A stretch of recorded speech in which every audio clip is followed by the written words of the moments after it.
Okay, it's the first week of April in Tennessee, and the fir trees have opened their cones. They haven't broken bud on new growth, but you can see these little purple cones on this Spanish fir, abies pinsapo.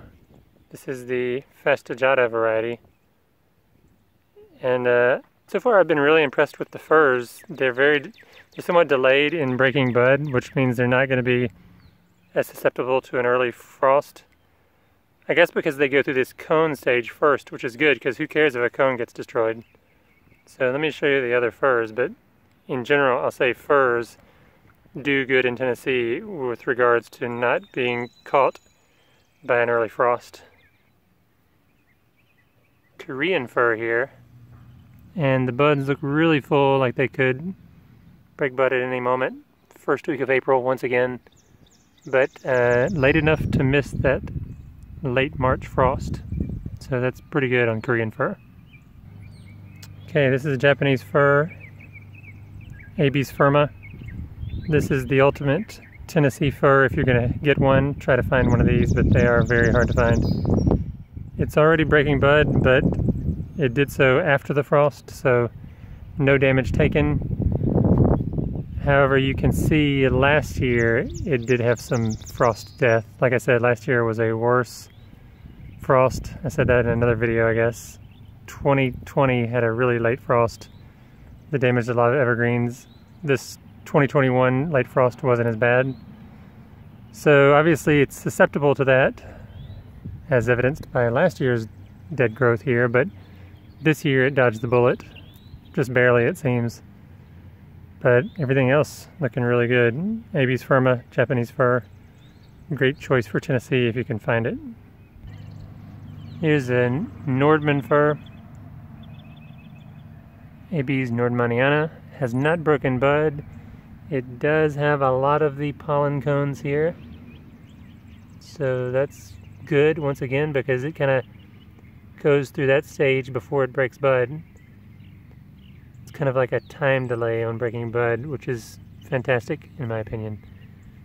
So probably Nordmann fir is even better for Tennessee than Japanese fir is. Assuming it's grafted onto the Japanese fir rootstock, which this one is. So this is the ultimate hybrid fir for Tennessee. Japanese fir rootstock and Nordmann fir on the top side. I should say it's not even really a hybrid in the horticultural sense. It's more like a Frankenstein fir. I mean, it's pure Nordmann species-wise on the top side and pure Japanese fir on the root side. Okay, this is the Nikko fir. Maybe you could call it a Japanese mountain fir, closely related to the regular Japanese fir. This is abies homolepis. And it's actually a really tall specimen here that I found at a local nursery. Starting to break bud. Let me see if I can get the focus. There we go. Just barely starting to break bud. First week of April.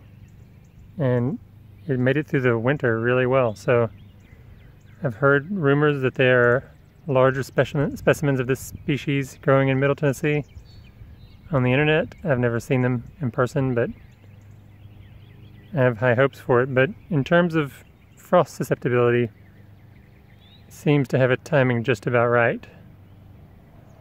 Also, probably really difficult to find because I haven't seen it anywhere on the internet.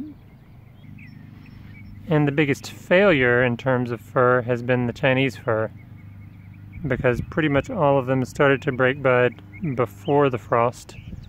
And I think you can see the center right there of the leader is turning brown. And this was green growth coming out, and now it's turned brown.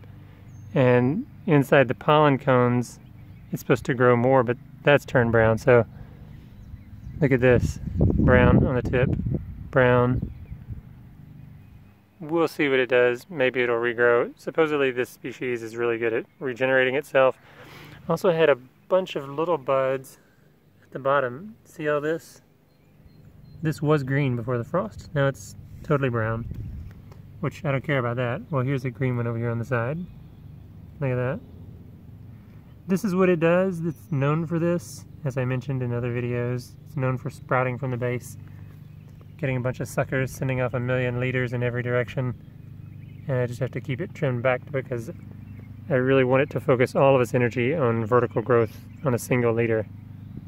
And I don't know what to do now that seems like the leader has taken frost damage, but I'm just going to stick with that plan and hopefully it'll regenerate.